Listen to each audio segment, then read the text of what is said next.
porque nesta altura também havia uma força importante no hip-hop da parte da margem sul, que me acarinhou e que havia também muita gente a aparecer, estás a ver, desde o Sunrise, desde dos Next, do Play, depois vários grupos associados. E foi para além tal, de todos os outros que já vinham de trás, não é? sim, foi tal forte a ligação com eles que muita gente pensava que eu vivia na margem sul, estás a ver? Foi uma coisa engraçada porque que não era verdade. Máfia suliana. Exatamente. Houve sempre essa ligação, ainda bem que aconteceu, porque eles também tinham muita força nas coisas que diziam e falavam da realidade deles, que era importante. E muita gente também diz que o início do hip-hop vem da margem sul, não é? Exato.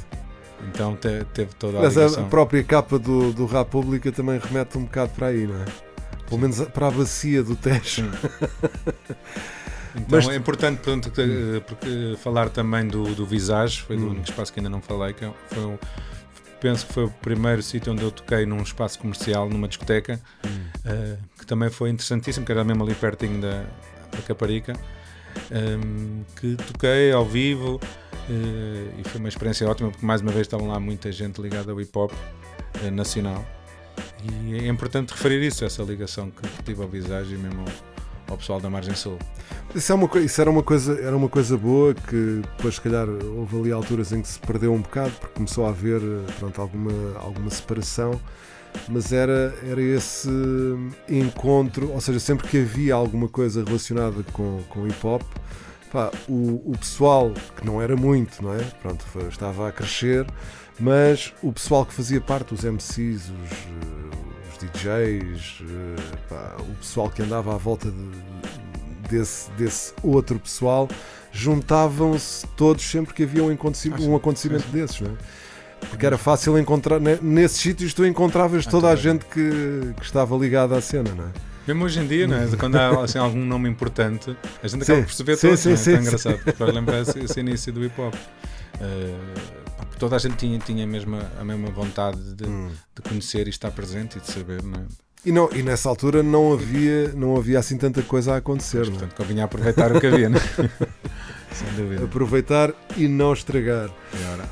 Ora bem, voltando aqui à agulha para a Foot Moving, como é que te surgiu a ideia de fundares a Foot Moving e de começares a... Pronto, já tinhas a prática das mixtapes, não é? de as colocares à venda. Como é que surgiu a ideia de lançar uma editora e de... Foi mesmo entre nós, portanto, eu como já trabalhava há muito tempo com o NBC e com o Black Master e com mais artistas, decidimos, o pessoal queria fazer os seus próprios álbuns, então decidimos juntar tudo, não é? Eu já sabia como gravar, como editar, como distribuir, então criámos a Foot Moving, com o pezinho, que penso que quem deu a ideia foi mesmo o Regula, porque eu sempre que ouvi música, sempre que tocava, eu estava sempre a fazer assim, a contar os ritmos, sempre fiz isso, estás a ver? E o pessoal achava graça, então foi daí que veio o nome Foot Moving.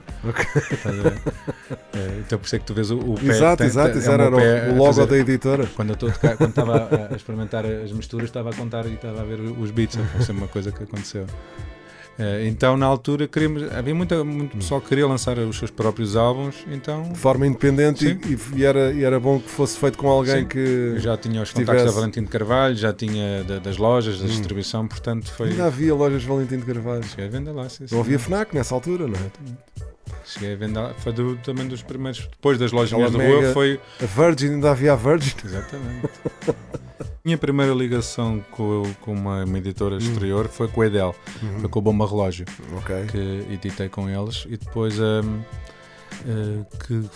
teve uma boa venda cá também, e fiz a parceria em Espanha com a Estado Chungo, que venderam o CD lá, e os vinis, depois foi a partir daí que também surgiu os primeiros vinis de LPs que Olha, como é que foi a experiência de gravares com uma quantidade de MCs espanhóis? Foi... E como é que surgiu essa ideia? Isto, olha, é que uma coisa liga à outra, realmente, quando a pessoa faz estas coisas, está tudo ligado. Porque eu como tinha a Hip Hop Nation, fui convidado para trabalhar com a Hip Hop Nation, tínhamos a ligação à Espanha. E o rapaz que me convidou, que depois eu acabei por conhecer, estava ligado também a uma revista de hip hop independente lá, tipo a Skills, tinha lá uma revista. E outra vez houve um convite, a páginas tantas de fazermos, eu queria fazer uma coisa em Espanha e conhecemos e fez-se. Fez-se, foi muito giro. Também foi o mesmo esquema com o seu Scratch, tudo no mesmo sítio, 2 dias a gravar e foi muito giro. Foi um momento bem giro. Qual é que foi o disco que mais cópias vendeu do foi percurso mesmo da Foot Moving? Posso dizer que foi, pronto, é fácil, que foi uma parceria que foi com o Valete, portanto com o Serviço Público, vendemos o CD com a revista, uma revista de música, agora não tenho bem o nome, mas foi muito interessante que fizemos esse acordo a vender com a revista e foi que vendemos mais, foi que eu vendi mais, foi com o Valete, o Serviço Público. E Pop Nation, como é que foi passares, porque tu também fizeste, já me disseste que tiraste fotografias, mas se calhar também, para além de fotografias, tiveste também que escrever, que fazer textos, se calhar também já fazias os press releases dos teus lançamentos na editora, não é? Mas ser jornalista é diferente. É interessante porque como era depois, aficionado dos artistas que entrevistava ou dos momentos que tinha, se calhar vinham outro tipo de perguntas, estás a ver? Isto é a mesma coisa, aquela coisa que fala muito no futebol, tipo, os gajos estão ali a falar de futebol, mas algum daqueles gajos já jogou futebol. É diferente quando tens uma pessoa que está na cultura a fazer perguntas e a questionar. Não tive nenhuma ligação de formação em relação a isso, ao jornalismo, mas estava bem capacitado porque percebo inglês, estás a ver? Portanto, estava bem formado para poder desempenhar isso, estás a ver? Então foi tranquilo. Sim, até porque muita parte, sei lá. Melhor entrevista. Das melhores que ou pelo menos aquelas que tu. Eu tive várias entrevistas diretas. A que eu gostei mais foi mesmo com o Ice-T, que eu fiz ao telefone. Aliás, todas as entrevistas que eu fazia, quase todas ao telefone. Os chamados phoners, não é? Era muito interessante. Até não sei se não foi mais interessante do que estar presencialmente com algum artista. Porque tu conheces o outro lado da pessoa e tu sabes, a figura do Ice-T não parece ser nada um gajo carinhoso ou um gajo que. Não, mas eu entrevistei o face to face, uma entrevista que nunca passou na rádio porque se perdeu, foi gravada num mini disc que a seguir à gravação tudo o que lá estava apagou-se, morreu. E foi no festival que ele teve cá com os Body Count do Porto, o Imperial ao vivo. Que o AC também foi tocar, acho eu. Isto também já foi há uns aninhos. Aliás, acho que foi a única edição desse festival. E achei-o muito warm and friendly. Foi mesmo. É uma coisa que ele tem. E um ótimo comunicador. Que muitos MCs não têm, ou muitos artistas não têm.